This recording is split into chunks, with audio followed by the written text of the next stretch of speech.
Olivier Boker-Tov et on commence bien sûr ce journal par cette nuit agitée en Judée-Samarie. Plusieurs centaines de Palestiniens ont protesté contre l'élimination du terroriste Odaï Temimi.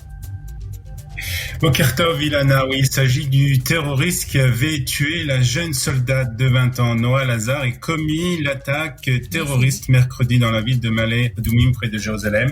Les Palestiniens ont appelé une grève générale en Judée-Samarie en solidarité avec l'élimination donc par deux gardes de sécurité de ce terroriste. Des émeutes et des manifestations ont éclaté dans plusieurs endroits en Judée-Samarie, ainsi que dans certains quartiers de l'Est de Jérusalem. Et à l'issue d'une évaluation de la situation menée par le ministre de la Défense Benny Gantz, il a été décidé que le point de passage de Salem, près de la région de Jenin, sera fermé à l'entrée des Arabes israéliens, des Palestiniens bien entendu, jusqu'à un nouvel ordre. Et puis Ilana, il y a quelques minutes, on apprenait qu'un Palestinien avait été tué lors d'émeutes cette nuit avec l'armée israélienne. Et puis hier, le Premier ministre israélien Yair Lapid a justement reçu les deux gardes de sécurité qui ont éliminé le terroriste qui avait tué la soldate Noa Lazar. Tout à fait, il s'agit de Nadav et Sergé, leurs noms de famille ne sont pas connus.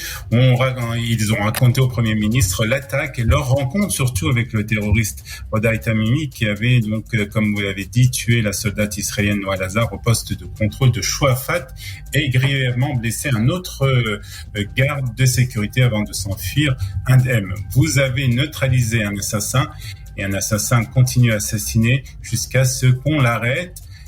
Vous avez sauvé la vie des gens, c'est la définition de l'héroïsme, a déclaré Yair Lapid aux deux gardes. À la fin de l'entrevue, le Premier ministre a remis aux deux gardes des certificats d'appréciation de l'État pour leur activité déterminée. Sur la scène politique à présent, Olivier, à un peu moins de 2 semaines des élections, Ayelet Shaked se désolidarise de son ancien coéquipier politique, Naftali Bennett. Tout à fait, après avoir présenté ses excuses pour avoir blessé un certain nombre d'électeurs de Yamina en formant une coalition avec la gauche et le parti Ra'am, Ayelet Shaked s'attaque maintenant à son ancien acolyte Naftali Bennett.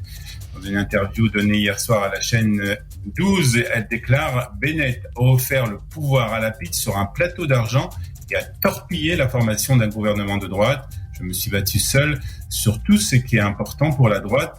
Je lui ai fait remarquer que les choses étaient devenues moins importantes pour lui. Il a répondu « C'est vrai ». Le bureau de Naftali Bennett a tenu à réagir. L'ancien Premier ministre Bennett a pris soin jusqu'à maintenant de ne pas intervenir dans la campagne. Il est fier d'avoir été fidèle à ses positions nationales, d'avoir préservé les intérêts d'Israël à tout moment, tout en se considérant comme le Premier ministre de tout le peuple d'Israël et non seul d'un secteur en particulier, minime et interne, mais Israël en danger et nous devons dépasser, apprendre à vivre ensemble. Leur partenariat est terminé, mais Bennett a l'estime pour Ayelet Shaked et pour sa contribution au pays, a déclaré l'ancien Premier ministre.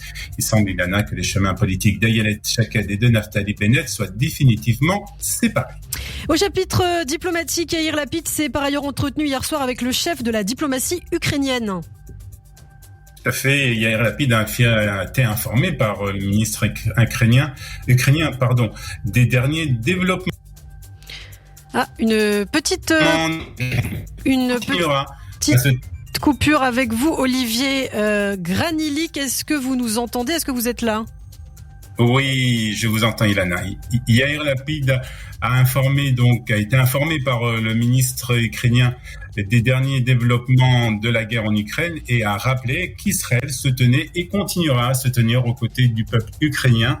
Au cours de cet entretien aussi, Yair Lapid s'est dit inquiet au sujet des liens militaires entre l'Iran et la Russie. Yair Lapid faisait allusion au transfert de drones iraniens à la Russie. L'Union européenne a annoncé avoir rassemblé des preuves démontrant que les drones utilisés par la Russie dans sa guerre en Ukraine avaient été fournis par l'Iran.